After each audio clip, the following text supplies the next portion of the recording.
Huwag naman ang katotohanan ng buhay, sabi ni Jesus. Marami natin na sa isang ito.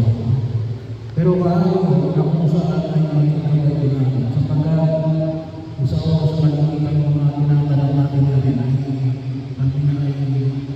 sino ba ang kaliligtas sa mga ipagtuturo pagkatapos ng buhay natin sa liligtas na ito. Marami bang naliligtas? May mga nagsasabi naman na sila lamang ang naliligtas. Huwag na maging sasabihin nyo bilang mga Katoliko Kristiyano. Bakit? Kasi maliwanag ko, ano sabi ni Jesus? Maraming silid sa bahay ng aming Ama. Bahagi yun. Kaya huwag nating limitahan. Huwag nating diktahan ng Diyos kung sino yung gusto niyang iligtas. Diktahan ang ating pananampalataya. Ang pananampalataya natin, anong sabi na? Gabay, daan. Pero natin sa Jesus lamang ang makapagsasabi kung tayo ay maliligtas o hindi. Sa Jesus lamang ang magliligtas sa atin. Kasi pag sinabi mo, kanila ang maliligtas, sabi natin ay pinakalian na ang Diyos kung sino maliligtas sa pamagitan ng pakikibahagi ninyo sa kapulungan na pinagbibilangan ninyo. Kaya bahagi na paano na naalala ko tuloy yung sinabi ni Cardinal David, wag na wag niyang marinig na may mga Katoliko magsasabi na tayo lamang ang maliligtas. Ang ating pananampalataya ay nagtuturo sa atin kung paano hindi natin pakinabangan ang pagliligtas ng Diyos. Kaya, makita namin at hindi namin pahalagahan ang biyaya ng patuloy na ipinagkakaroon ng Diyos. Kasi ito yung tinuturo ng ating pananampalataya. Maging gabay naman namin sa ating pag-ios na sabi naman natin, maunawaan namin na ito yung ibinibigay lalo-lalo na ng biyaya ng pakikibahagi namin sa pagkilala ng Jesus bilang ating Panginoon at Tagapagligtas. Simula sa sakramento ng binyag. Sa sakramento ng binyag. Sabi niya, paano kung hindi na binyagan? Meron tayong tinatawag ng baptism of fire.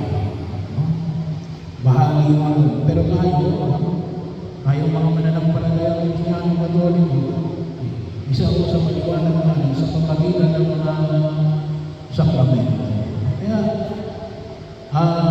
sabi naman, ay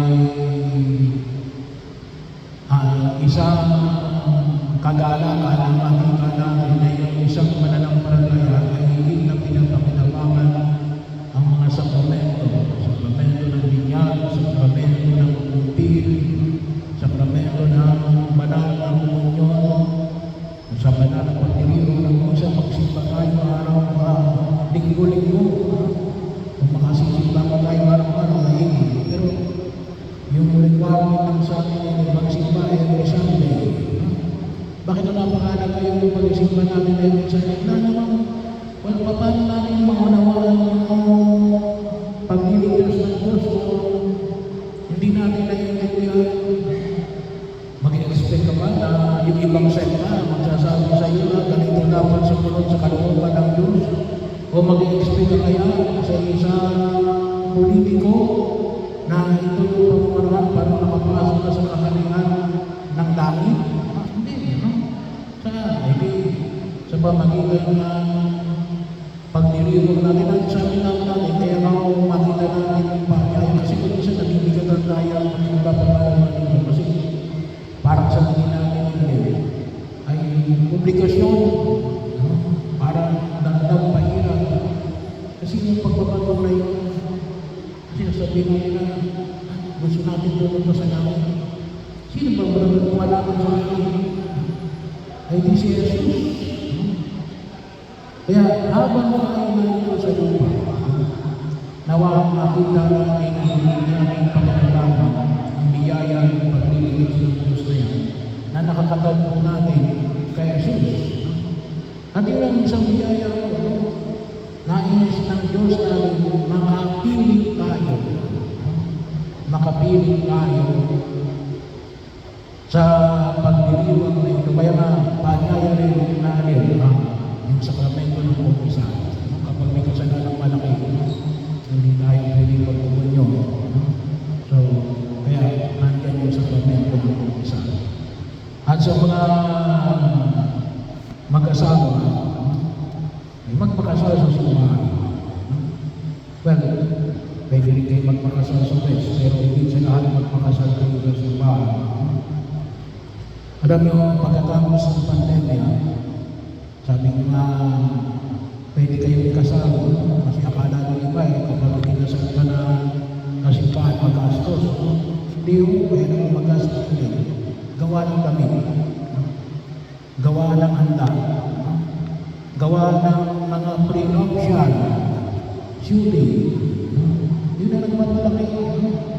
Pero lalo na, ay pwede kayo kasal sa simbahan libre. Kaya lang, kasama na mismo sa banal ng pagdiriwang ng misa, ordinary day natin na ginagawa. Monday to Saturday. Ayusin nyo lang yung papeles nyo. Bahagi mo yun. Wala na munang entourage. 2 ninong, 2 amal, pwede na. So, bahagi yun. Gusto namin Father, pagkaroon, pwede naman yun. Kapag kayo ay may sapat ng kayamanan, pwede naman yung gawin yun sa anniversary ng inyong kasal. Kahit 1 year after na kayo kasal, o kahit na every gusto ninyo na kayo ay i-renew yung inyong pangako sa kasal, pwede. Pero bahagi yun, pinakahuli sila, hindi naman kayo magpapain. Pero ano yung pinakahuli? Yung pagpapain ng langis sa mga may sakit.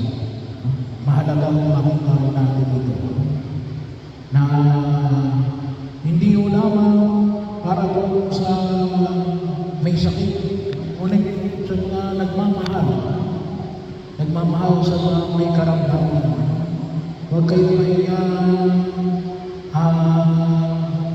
magpatawag ng pari. Kahit anong oras. Basta bahagi yun. Susunduin nyo lang at iyahalin nyo yung pari. Yun yung mahalaga naman sa iyo makita namin. Pero sabi naman natin, huwag na natin tayo natin. Kung kailan naghihingal na, no? Tsaka lang tayo magpapatawag ng pari. Kaya minsan na lang iniisip ng tao. Nagpatawag ng pari, mamamatay na yan. Hindi ho. May mga gumagaling. May mga gumagaling kapag nagpatawag ng pari para pamahiran ng isang tuhod. Kasi yun ang dulot ng Jesus. Langit. Yun ang bahagi kung saan huwag natin kalimutan. At yung langit nila, hindi yung nagsisimula pagkatapos ng kamatayan. Nagsisimula yan sa nung tayo ibinilikan. Kaya bahagi yun kung saan yung makikita natin. Kaya yung sabi ni Jesus, ako daan ang katotohanan at ang buhay. Nawawang higit na pakinabangan ni Norman ang biyaya nito. Ngayon, siya ay higit bagamat kinalulungkot natin ang kanyang pagpano ay nawa maging maliwanag sa amin natin. Siya ay pupunta na sa piling ng ating Amang nasa langit kasama ng mahal na Birhen Maria, ng mga anghel at mga panalo. At huwag tayo mag-alala. Tayo naman ay susunod. Hindi nga lang natin alam kung kailan. Pero yun ang langis natin. Tayo lagi magkasama sa langit. Malungkot ang langit kapag hindi natin kasama yung mga naging bahagi pagkatotoo naman na kung saan ay higit nating pakinabangan ang biyaya ng pag-ibig paus ng ating Diyos.